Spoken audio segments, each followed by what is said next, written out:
Alright, so the CRX muffler has been broken for a few months now, and I've just been slacking on getting it fixed. It actually happened while I was at a gas station. I hit one of those like manhole things, the ones that like sit proud of the ground.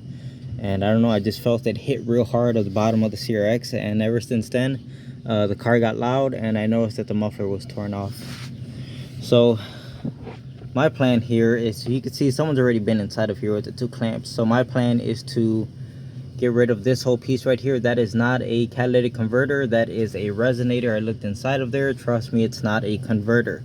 Okay, so what I'm going to do is, the easiest and cheapest method is to just delete the resonator, and I'm going to connect a pipe, basically a sleeve, from right here going right up to the front, and we're going to have that same clamp right there, and then another clamp back here. I got the piece cut off right there, and if you look underneath the car, there goes the two pieces of pipe that I'm gonna have to connect together.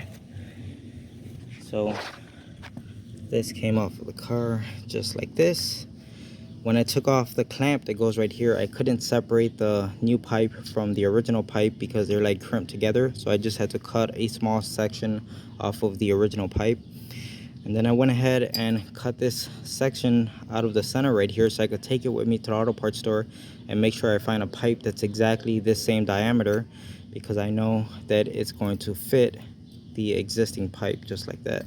And I could put, and now honestly guys, I think I'm just gonna do it the same way they had it here, just use some more clamps like this. It's the cheapest way. And you're saying, well, you got a welder, why don't you weld it? Well, because I don't feel like pulling my welder all the way over here and then getting underneath the car. I don't got much, like my body barely slides underneath this car, it's so low. I barely have enough space to get my body underneath this car, let alone get down there and start welding things. Sorry, I'm not having it. And this is it's a throwaway muffler. I just don't want it dragging, like it is literally dragging on the floor as I drive. So I don't want it dragging anymore. It's the reason why I'm doing this like band-aid of a fix. This muffler is garbage. There's no reason to invest any real time or money into it. So that's why it's getting more clamps just like this to secure it. This thing's gonna get deleted, and in case you were questioning me, come on guys, look at that. This is not a catalytic converter, it is a resonator. So I got in the zone, auto zone. All right, here's what we got. I picked up one extra clamp. I don't think I'm gonna need it, but just in case. And here's the two pieces we have. I measured that I need 2 feet, maybe 2.5, because I see the section that I'm trying to put the new pipe over on, coming from the engine, it's kind of bent at a weird angle, so it's not a straight piece of pipe. I may have to cut more of the original pipe off in order to slide the new stuff over it. Once I get this in the right spot, I'm actually going to weld this together, and these two ends will get a clamp. So I cut off all the bad pieces of the old muffler, and here's pretty much what it's going to look like. I did end up putting the front end on jack stands just to get a little bit more clearance. Now there is way too much overlap here, like on the back side right here. The original pipe for the muffler probably comes up to like right here, so that's way too much, so I could shorten that down. And then back here, this thing probably comes up to like right here, so all of that back there is overlap. So of course I need to shorten it down. It's way too much overlap. It doesn't need to be that much. There's like no sag at all. This thing is like perfect with the bottom of the car. And of course I still have to weld on a hanger. That's one thing I'm gonna do for sure. So I'm gonna weld like one hanger like coming off the pipe, and it's gonna hang right here. There's provisions for 2 of them from factory, but I don't think it needs 2. We could get away with just 1. You can see this thing pretty much stays up here by itself as it is. So I'm gonna have only 2 inches of overlap on each side. So the side going to the muffler, 2 inches of overlap, and the side going to the engine, 2 inches of overlap. And I measured out that I need 27 inches if I want that to happen, so I have to cut it right here on this line. So that's what I'm gonna do. I'm gonna go ahead and chop this right now.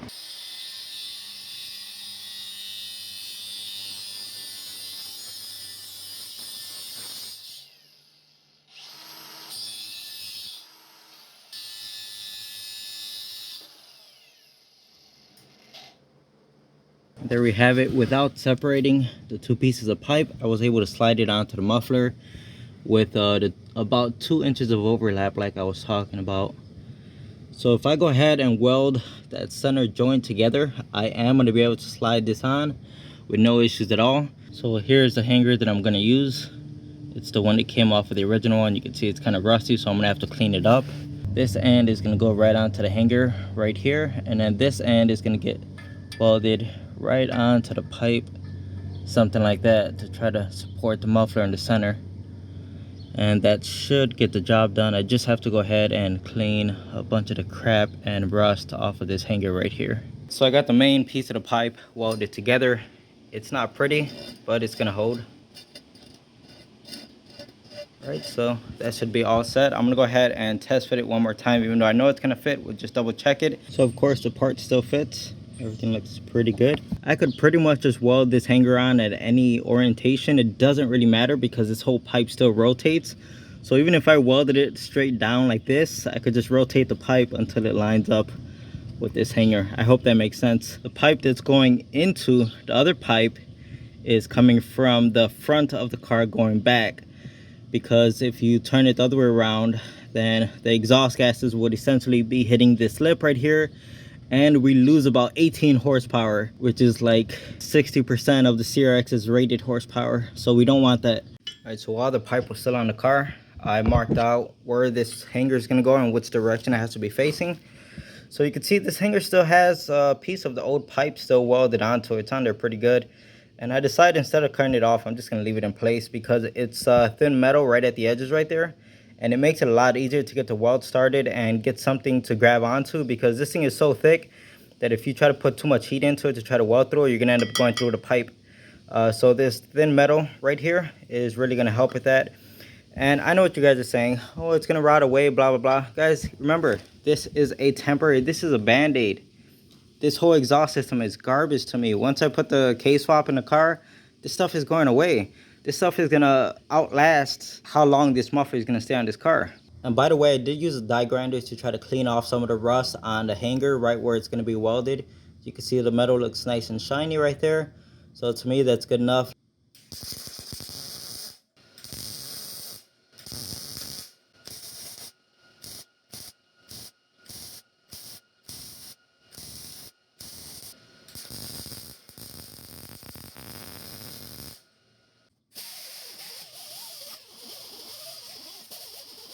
It's ugly, but it's going to do. I'm gonna go ahead and spray all these welds with CRC. Doesn't really matter, no, but it makes me feel a little bit better. And for any of you that are concerned with the CRC being flammable and blah blah blah, I've tried to catch this thing on fire and I can't. You know what, let me just go ahead and show you. Oh, it's sizzling. That just means it'll dry up really fast. All right, so we'll go ahead and try it while the CRC is nice and wet. If it catches on fire, hey, I'm just an idiot. Oh, look at that, flame directly to CRC, not catching on fire. Okay, not catching on fire. What I'm going to do is let's let the CRC cure until it's completely dry, and then we'll put a flame on it again. I'm telling you guys, I've done this test before because I was curious about it too, and I was wondering if it's something I should be concerned about, you know, depending on where I spray this thing. So I've tried this test in the past and I cannot seem to catch this stuff on fire. It's a little toasty where I'm touching it, but it should be okay right where I welded it. So let's go. Immediately made it worse.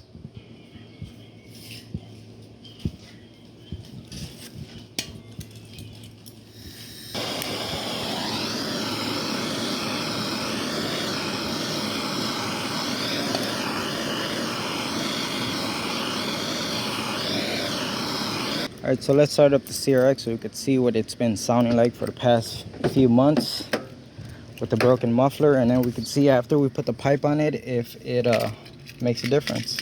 Because keep in mind, we are deleting the resonator.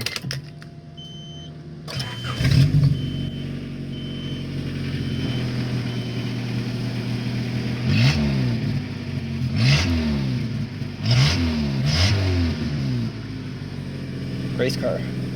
and I still got to get the hanger in place, but you can see everything's lining up pretty good. Right now I just want to go ahead, turn it on, and see what it sounds like.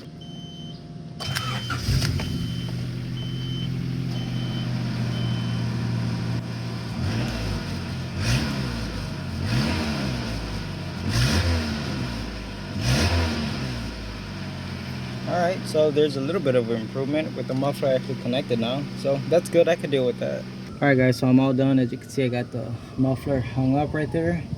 Got the clamps on it. On this side I ended up putting the new clamp on, and on the front side I used the old clamp because it was still functional. And that's it. Muffler definitely sits up a lot higher than the old one was. The old one was sagging, so this looks pretty good to me and I'm happy with it. Go ahead and take the car off of the jack stands, and that's it. Now I could drive without embarrassment. Got this piece of crap Nissan Versa Note here, doing the front brakes on it. You can see all the rust that's building up here. Sounds like crap whenever you're stopping. This is my car. Yep, this is my car. And some of you are gonna be like, well, you're always talking shit about other people's car, and look at your car. Well, in all fairness, it's a 2015 Nissan, and we're currently in the year 2021. This thing has 35,000 miles on it. That's right. I don't drive it much because I work from home. So the rust buildup on the rotor is what you're going to expect on a car that doesn't get driven much.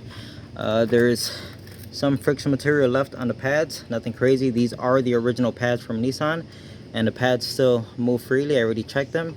Moves in and out, and moves in and out.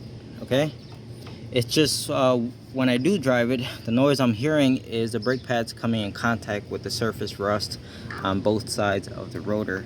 So it's not metal on metal or anything grinding like that. It's just, it's not stopping as well as it should, and the noise from the rust on the rotor is annoying me. Cleaned up the hub, cleaned any rust that was on there, and hit everything with brake parts cleaner real good. You can see the backing plate has a little bit of surface rust on it, nothing crazy. But once all this stuff dries, I'm gonna spray everything with the CRC to protect the metal. Yes, even the backing plate. I know it's starting to rust already, but doesn't hurt. We'll just spray it with CRC. And here goes the inboard side of the rotor. You can see how bad it was. So you guys can see that I was not joking when I said, first of all, it doesn't sound good while braking. Second of all, it just took way too much pedal effort to stop the car, and it just didn't feel like the car was stopping right. So it's way past due for brakes. I've actually had my new pads and rotors for this car for, I don't know, maybe like 7-8 months. So as you can tell, I've been planning on getting this job done because I've had the parts for quite some time now. And you can see where spraying it with brake parts cleaner is starting to make the paint come off. And that's already, it's not the brake parts cleaner that's causing the paint to come off. It's the fact that there's already rust underneath the paint, and the brake parts cleaner is just basically exposing it, as you can see, because once this flakes off, you see all the rust already behind it. So I'm gonna get a wire brush, clean up any of the loose paint, and then we'll spray the whole shield with CRC. All right, so I gave it a quick hit with the wire brush. You can see the rust on it. I mean, you're not gonna stop it. The car's gonna rust. It's just living in Chicago. That's just how it is. All right. We don't have the privilege of living in some nice dry area where we have plenty of heat. So it is what it is. Spray the hub. Got a fresh can here of CRC.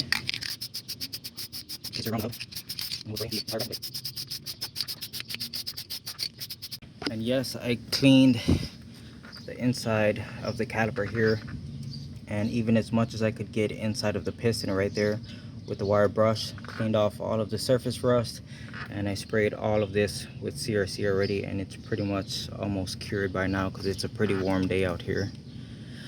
So it's ready to accept the new parts. Oh, the bracket, the boots on them are not torn. They both look good, like they're sealing still, and they still move freely. I'm still gonna go ahead, we'll clean out the slide pins, put some fresh grease on them. First I'm gonna hit it with the wire wheel, see how the bracket looks, and if it's still rusty, we'll just chuck it in the sandblaster. I'm just about done here. As you can see, everything is in place. Got the new springs installed. The slide pins have been cleaned and re-greased. I didn't see a need to sandblast the bracket because the wire wheel and a very fine file was able to get the rust off, and it was a very clean surface, and the pads fit in there perfectly. They move back and forth just how they should, no issues at all. So it's pretty much ready to go. I'm using the Wagner brake pads. I stopped using these on customers' cars because people have been complaining about brake noise, like squealing.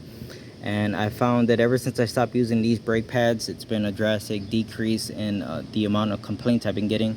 The reason why I'm putting them on my car is because, like I said, I've been having these parts for months. So I bought these parts when I was still buying Wagner parts, but since then I've stopped buying them, and I figure, you know what, it's not worth the effort or the hassle to try to return the pads. I'm just gonna go ahead and put them on the car. So while I'm in here, I figure let me do a little bit of extra work.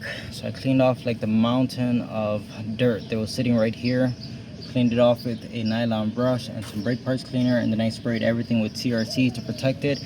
I'm just thinking for the future, in case I ever have to replace a brake hose, I don't need that line rotting out on me and it breaks. It opens up a can of worms, so protect it right now.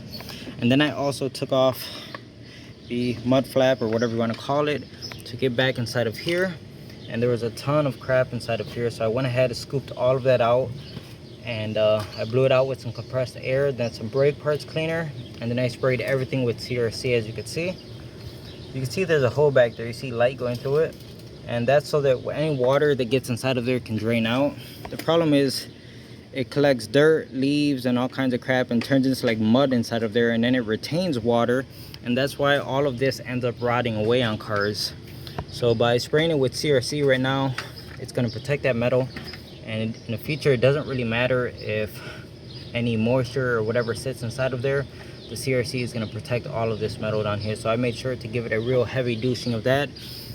I'm gonna go ahead and put the mud flap back on it, and when I go on the other side, I'm going to do the same exact thing. So on the front left side here, so I've never been inside of this one before, and you can see the little bit of crap that's accumulated. But if you remember, on the other side there was a gap that you could actually see, and that's where the water is supposed to drain out of. You can see this one is plugged up, and that's exactly what happens. Dirt and debris and leaves and all kinds of twigs and stuff get inside of here, and they plug up the hole for the water to escape, and then it just mud builds up, retains moisture, and all this stuff ends up rotting out. So let me go ahead and clean this up, and we'll spray it with CRC. Alright, so all of that has been cleaned and sprayed up there. Same thing inside of here. Everything is sprayed, good to go. I'm gonna put that mud flap back on it. Now these brake pads are completely seized inside of here. Right now I'm hitting them with a hammer and chisel to try to get the pads out. I got the back one to move just a hair, but these things are completely locked in here. No wonder my brakes felt like crap. You know, the problem here is I spend so much time, and I'm sure anyone who works on cars for a living knows exactly what I'm talking about, that you spend so much time fixing everyone else's car that your own car gets neglected. Just how it is, guys. But today she's getting some love. Here's the rotor off of the front left side. You can see it's just as bad. And the fact that these pads were locked in place told me that there was going to be way too much rust on this caliper bracket, and sure enough, a simple wire wheel was not going to cut it. So I had to throw this one in the sandblaster. You can see how nice it came out where the pads are going to go. Now it makes me feel bad about not throwing the other caliper in the sandblaster. It is what it is. The other side came out just fine. The pads moved just how they should. Sure is nice though. Before I take the car for a test drive, the clutch pedal has been annoying me because every time you push it, there's like a squeaking, squealing noise. I don't know. But it's super annoying when you're stuck in traffic and you're pushing this thing 1,000 times. So I've narrowed it down to a spring. You can see that like red thing back there, that's a spring. And it's what was making noise every time I push the pedal. So as you can see, I sprayed everything with some white lithium grease. And the noise is gone. That's absolutely perfect. I would say like new, but this is actually better than new because that clutch pedal has always made noise even when the car was brand new. So I'm really happy with it. It's super quiet now. I don't hear anything. It's funny how I really do enjoy fixing the Versa just as much as I enjoy fixing the CRX. I don't know, there's just something about working on your own cars. To me, it's it's not work, you know. I just enjoy fixing them and doing the best I can for my cars. So I don't know, you could probably say I get more, well, you know what, let's scratch that. I do get more enjoyment out of the CRX and working on that than the Versa. I mean, it's a CRX, come on now. God, you can't compare a CRX to a Versa. All right, so the car stops good, the brakes feel good, I don't hear any weird noises. I'm sure the owner's gonna be happy with it, so I'll call him, he could come pick up his car, and that's it for this one.